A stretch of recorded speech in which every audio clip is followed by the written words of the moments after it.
সুপ্রিয় দর্শক বন্ধুরা আসসালামু আলাইকুম, আশা করছি আপনারা সবাই অনেক বেশি ভালো আছেন। তো আজকের ভিডিওতে বেসিক্যালি আমরা স্যামসাং গ্যালাক্সি F34 স্মার্টফোনকে ফুল ইন ডিটেইলে রিভিউ করার চেষ্টা করব। এই স্মার্টফোনটি যদি আমরা কিছু হাইলাইটেড ফিচার্স নিয়ে কথা বলি, তাহলে এই স্মার্টফোনটি ইউজ করা হয়েছে 6.5 ইঞ্চি সাইজ একটি ফুল এইচডি প্লাস রেজুলেশনের একটি সুপার অ্যামোলেড প্যানেল, সাথে থাকছে 120 হার্জ একটি রিফ্রেশ রেট, এবং এই স্মার্টফোনটি ব্যবহার করা হয়েছে ব্যাক সাইডে 50 মেগাপিক্সেলের 4K ক্যামেরার সুবিধা, সাথে থাকছে একটি গেমিং প্রসেসর, আরও থাকছে উল্লেখযোগ্য ফিচার। তো স্যামসাং গ্যালাক্সি F34 এই স্মার্টফোনটি আপনার জন্য কেমন হবে, ফোনটি আপনারা কিনবেন কিনা, সমস্ত কিছু এই ভিডিওতেই আলোচনা করার চেষ্টা করব। তো অবশ্যই ভিডিওটি আপনারা সম্পূর্ণ ওয়াচ করবেন। দর্শক বন্ধু, ফার্স্ট অফ অল যদি আমরা স্যামসাং গ্যালাক্সি F34 এই স্মার্টফোনটি ডিজাইন এবং লুকস নিয়ে যদি কথা বলি, তাহলে স্মার্টফোনের ব্যাক সাইডে কিন্তু নতুনত্ব কোনো কিছু রাখা হয়নি। ব্যাক সাইডে কিন্তু পুরোনো স্যামসাং স্মার্টফোনগুলোর মতোই কিন্তু রাখা হয়েছে। ব্যাক সাইডে 3টি ক্যামেরা সেটআপ থাকছে এবং স্মার্টফোনের ফ্রন্টে কিন্তু ওয়াটারড্রপ নটযুক্ত ক্যামেরা ইউজ করা হয়েছে। ফোনটির ডিসপ্লে সেকশনে বলতে গেলে ফোনটির ডিসপ্লেতে ইউজ করা হয়েছে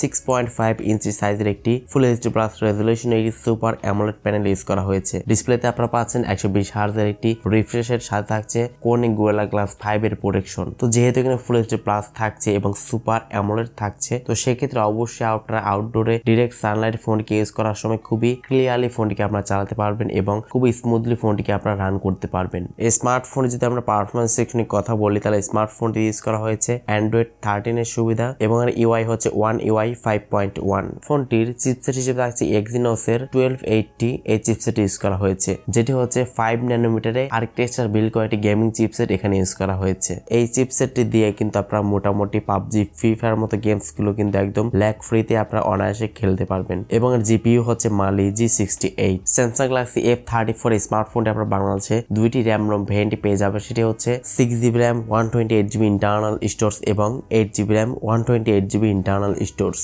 ফোনটি ব্যাক সাইডে থাকছে 3টি ক্যামেরা সেটআপ। মেইন ক্যামেরা হচ্ছে 50 মেগাপিক্সেল, সেকেন্ড ক্যামেরাটি হলো 8 মেগাপিক্সেল আলট্রা ওয়াইড লেন্স এবং থার্ড ক্যামেরাটি হচ্ছে 2 মেগাপিক্সেল ম্যাক্রো ক্যামেরা ইউজ করা হয়েছে এবং স্মার্টফোনটির ফ্রন্টে থাকছে 13 মেগাপিক্সেল একটি ক্যামেরা। ফোনটি ব্যাক ক্যামেরা দিয়ে আপনারা সর্বোচ্চ 4K তে 30 fps এ ভিডিও রেকর্ড করতে পারবেন এবং ফ্রন্ট ক্যামেরা দিয়ে আপনারা সর্বোচ্চ 1080 পিক্সেলে 30 fps এ ভিডিও রেকর্ড করতে পারবেন। তবে ব্যাক ক্যামেরা দিয়ে আপনারা 4K তে রেকর্ড করতে গেলে অবশ্যই স্টেবল মোডটা কিন্তু পাবেন না। স্টেবল মোডটা পেতে গেলে অবশ্যই আপনাকে 1080p তে ভিডিও রেকর্ড করতে হবে। এছাড়াও ফোনতে লাউড স্পিকার, 3.5 মিলিমিটার হেডফোন জ্যাকের পাশাপাশি টাইপ সি কানেক্টিভিটি সুবিধা আপনারা পেয়ে যাচ্ছেন এবং এই ফোনতে আপনারা পাচ্ছেন সাইড মাউন্টেড ফিঙ্গারপ্রিন্ট স্ক্যানার সুবিধা। তবে এখানে সাইড মাউন্টেড না দিয়ে যদি ইন ডিসপ্লে অপটিক্যাল ফিঙ্গারপ্রিন্ট সেন্সরটি দিত, তাহলে কিন্তু আরেকটু ভালো হতো। যেহেতু এখানে সুপার অ্যামোলেড থাকছে ডিসপ্লে, তো সেক্ষেত্রে কিন্তু ইন ডিসপ্লে কিন্তু দিতে পারতো। তো অ্যাট লাস্ট ফোনটি ব্যাটারি সেকশনে বলতে গেলে ফোনটির ব্যাটারি সেকশনে ইউজ করা হয়েছে 6000 mAh এর একটি ম্যাসিভ ব্যাটারি সেটআপ এবং সর্বোচ্চ 25 ওয়াট কিন্তু ফাস্ট চার্জিং এখানে সাপোর্ট করবে। তবে বক্সের সঙ্গে কোনো প্রকার চার্জার কিন্তু থাকছে না, শুধুমাত্র ইউএসবি কেবল দেওয়া হয়েছে।